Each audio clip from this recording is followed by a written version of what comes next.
देखिए जीपी में अगला चैप्टर जो है आपका 2 का डी।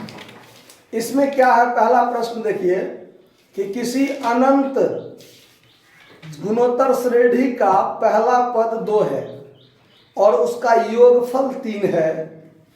सार्व अनुपात तथा n पदों का योग ज्ञात कीजिए। ये 2 चीज कहता है। मतलब दिया हुआ क्या है वो देखिए, आपको a बराबर 2 दिया हुआ है और s इंफिनिटी बराबर 3 दिया हुआ है।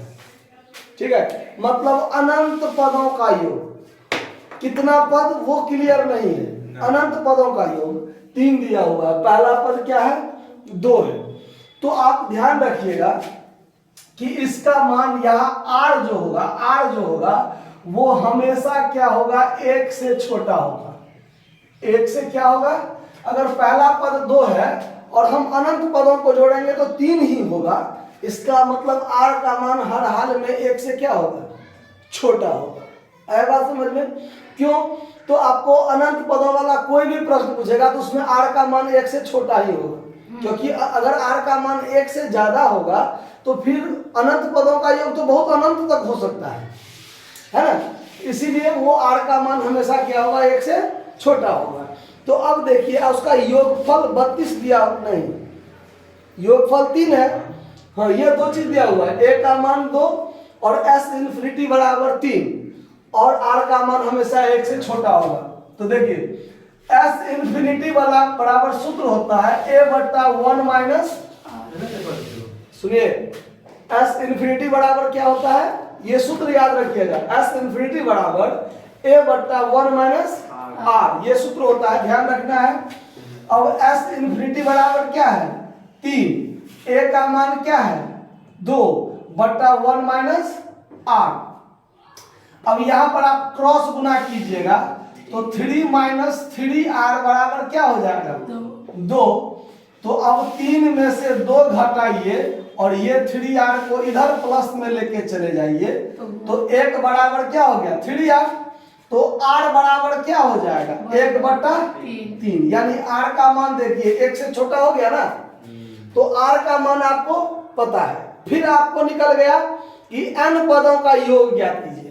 क्या ज्ञात कीजिए, n पदों का योग ज्ञात कीजिए। मतलब अब आपको पूछ रहा है Sn बराबर क्या होगा, तो Sn बराबर सूत्र होता है a इंटू 1 माइनस r के पावर n बट्टा 1 माइनस r। कब, जब r का मान 1 से क्या हो, छोटा हो, कम हो। अब a का मान आपको पता है कि 2 है, इंटू 1 माइनस 1/3 के पावर में n हो जाएगा और बट्टा में 1 माइनस 1/3 हो जाएगा।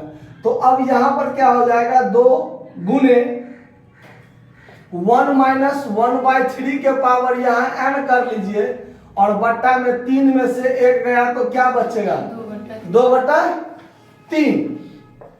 अब यहाँ पर ये जो 2/3 है ये ऊपर जब जाएगा तो 3/2 हो जाएगा। तो इसको इसमें गुना कीजिएगा तो 2 गुने 3/2 और फिर यहाँ गुना में रह जाएगा 1 माइनस 1/3 के पावर n। ये से ये क्या हो गया, कट गया। अब बच गया आपको 3 इंटू 1 माइनस 1/3 के पावर n। आप इतना भी आंसर कर सकते हैं, लेकिन आंसर का यदि दूसरा रूप हो तो अलग बात है। यहां पर अब इसको दूसरा रूप में दिया हुआ है, तो अगर आप इसको गुना भी कीजिएगा तो 3 गुने a का मान तो यही है, ठीक है, 2 से 2 तो कट ही गया। तब आंसर में शायद मिस्टेक किया हुआ है, 1/2 नहीं होना चाहिए, ठीक है, 1/2 नहीं होना चाहिए। अब इसको गुना कीजिएगा तो 3 का 3 माइनस 3/3 के पावर क्या हो जाएगा, n होगा ना। और अगर आप इसको फिर से सही कीजिएगा तो 3 माइनस 1/3 के पावर n माइनस क्या कर दीजिएगा, 1 कर दीजिएगा। यानी ये तो आधार सेम है, भाग में पावर घटता है, ऊपर वाले को नीचे लाए तो 1/3 माइनस क्या हो जाएगा, 3 के पावर n माइनस 1, ये आंसर होना चाहिए। आंसर में जो आपको यहां पर गुना कर दिया है 1/2, ये नहीं होगा। आया बात समझ में? इसका आंसर क्या है? गलत है, इसीलिए सिर्फ इतना ही इसका मान होगा। समझ में आया बात? नोट कर लीजिए। धन्यवाद।